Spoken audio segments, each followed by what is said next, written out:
In the last episode, we fixed all the rust on the new chassis, and in this episode, we're going to go through and do the last of the metalwork. The first thing I have to do is, I have to weld in the missing front wheel arches, but I'm not going to do it the same way I did the other patch panels. The other patch panels, I welded all the way around and tried to make them look as close to factory as a hack like me is capable of doing. What I'm going to do with this one is I'm just going to spot weld it in. So I'm going to cut the wheel arches out of the teal chassis to get my patch panels. I'm going to make them about 2 inches long in each dimension, and then I'm just going to overlap and spot weld it and then seam seal it.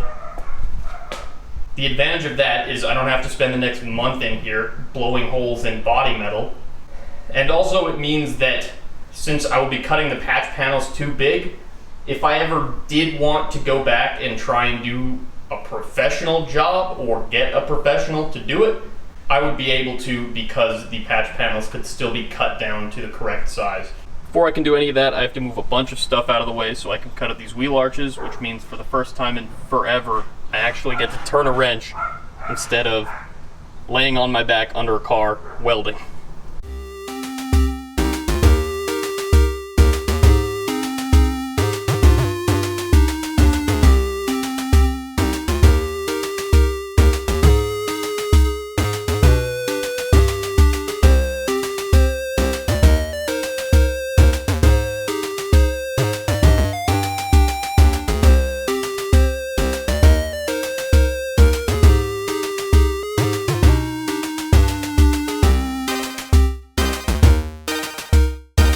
Alright, that should be enough stuff pulled out of the way that I can get these wheel wells out.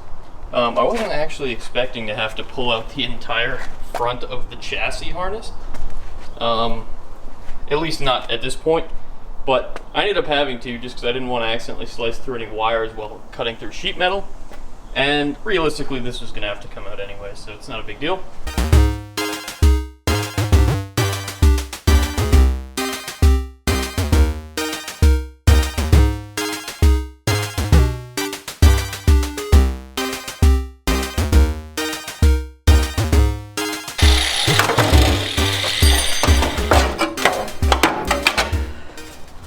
Alright, so that's the general idea here. And you can barely tell it's not even the factory sheet metal. Alright, so in the last clip I just had the patch panel sitting on top. In this clip I've actually mounted it to the underside. Conveniently there's a lot of holes that line up between the two panels because they're the same. And I was able to just screw it in so I can mock it up. Now, like 5 years ago, I probably would have called this like good enough. I would have been like, oh hell yeah, it bolts right in. It requires no further action. But I am still going to spot weld this in. So what I'm going to do now is this green patch panel, I cut it like 6 inches too big in every dimension just for safety. So I'm going to mark out the edges here, and then I'm going to cut it so I only have about a 1-inch flange on each end. And then I will be able to drill my holes and spot weld it. But before I do any welding, I'm probably also going to get the other side good to go so I can just bang it all out in one go. That's both patch panels ready to go in the car. I got them both cut out, cleaned up, I got the spot welds drilled, and I gave them a coat of weld through primer. The weld through primer achieves two things. It's going to stop it from rusting underneath the lap weld, and also it means I don't have to prep these panels for paint while they're inside the engine bay, which would be super annoying to do.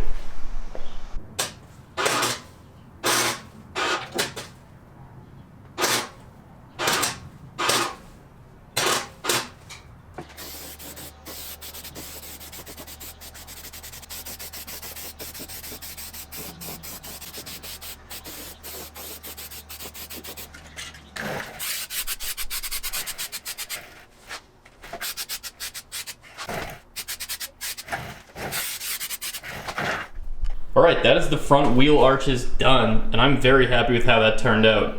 The spot welding went nice and easy, and then I hit it with some generic, not even color match, just red paint from the parts store, and then I hit the inside with some rocker guard, and that's all it takes.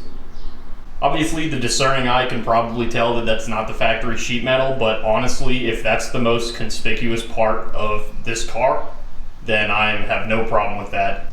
I've never really been a hood popped at the car meet kind of guy, and you know, if I do pop my hood, there is dozens of other janky things that people are going to notice, I think, before they notice that. This is the paint I used. It's literally not a Nissan color, it's not any OEM, it's just called Real Red. I went to the parts store and I eyeballed it based on the lid, and I got actually pretty close. You might notice under the hood, it is noticeably different, but that is more due to the paint under the hood being super dirty. If I take my test piece and I hold it up against some like actual good paint, you can see it's a close match. It's a surprisingly close match. It's not quite close enough that I would use it for like an outside panel like this. I think people would be able to spot the transition. But for stuff under the hood or maybe in the interior or underneath the car, if I want to get close, I'm actually happy to keep using that. So there's a tip. If you live near a Canadian Tire and you have a red 240, get the Real Red. It's kind of close. So while I was working on the new wheel tubs, I noticed that I'm missing a few support beams from the front section of the car here, and I'll swap over to the teal car and show you which ones I'm talking about. So these are the three supports I'm talking about. There's these two on the sides here that usually hold up the bumper and the horns. On my car, it holds up the intercooler and the bumper. These ones just bolt in, so it won't be any hassle for me to unbolt them from this car and bolt them into the red car. This one in the middle that holds the hood latch is actually spot welded in at the top. So I would need to drill these spot welds and re-weld that into the red car, but what I'm actually going to do is I'm going to take this entire top support out of the teal car and weld it into the red car. I don't know if it translates very well on video, but this top section on the red car has taken a huge hammering. It's got a pretty substantial downward bow to it, and I don't see the point in me trying to straighten out this piece of metal when I literally have an identical piece of metal over there on the teal car. So that's what the teal car's for.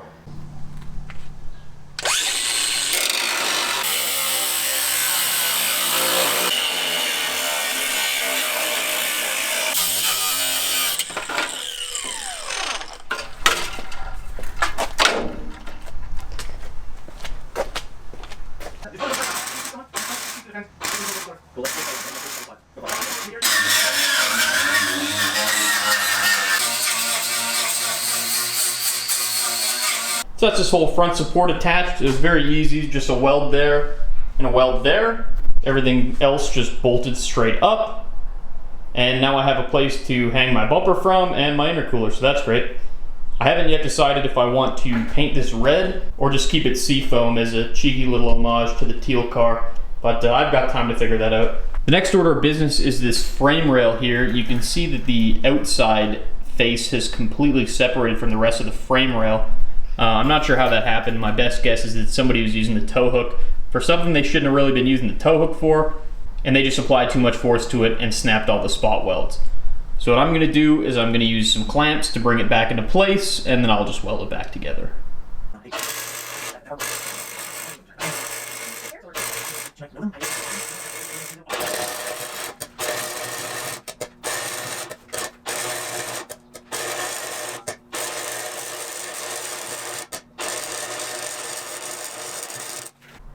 Alright, so that's the driver's side frame rail welded back together. It was very easy. It's nice to be able to just turn the welder on high and weld some thick metal for a change, instead of all this thin body metal.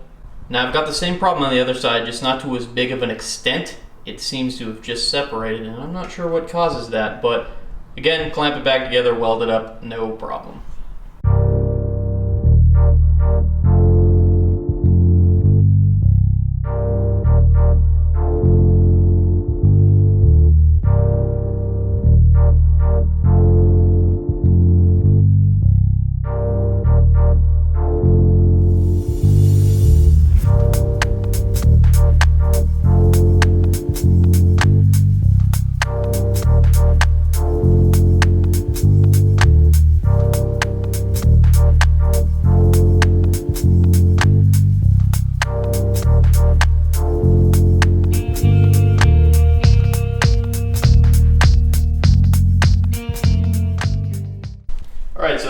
frame rails welded back together, no problems there. And then I went through and I painted all this new stuff red. I thought initially maybe I would keep it seafoam just to keep a bit of the teal car around, but then I realized by the time this thing's done, it's gonna be about 95% stuff from the teal car. So really no point in keeping this one little thing teal when I think it looks much better red. After that, I went and I fixed just a couple minor places. You can see there right on the firewall, I cut a little bit of rust out of that seam and welded and painted that up. And that we're pretty much completely done chassis work now. The only thing I have left to do is take this can of Pour 15 and just give a nice coating to everything I did on the underside. There's a couple little surface rusty places I'd like to wire wheel off and hit with some Pour 15, and then all that fresh metal I put under there also is gonna get a coat. And just to clarify, I'm only worrying about the stuff on the underside just because once I put in all the subframes and stuff, it's gonna be a pain in the ass to give that a coating. All the stuff we did on the top or side of the car, that can all wait until paint prep, but specifically the bottom of the trunk and stuff needs to get coated before I put that rear subframe in.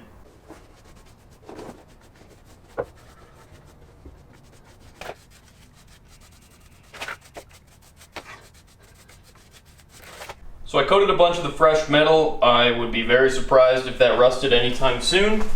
I also went underneath and wire wheeled down a couple spots that were kind of surface rusty. So I got like the frame rails and the spots where the subframe mounts, and then I coated those as well.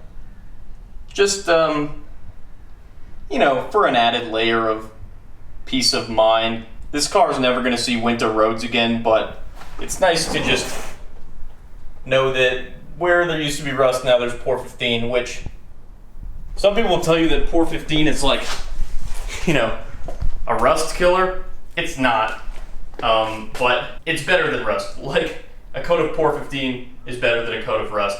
Pour 15 is not an ironclad solution, but it's good enough for what I'm going for here. So that is the end of the chassis work on this car. There are other minor things that might need to be done in the future, but for now, this is all of the work I wanted to get done before starting the chassis swap.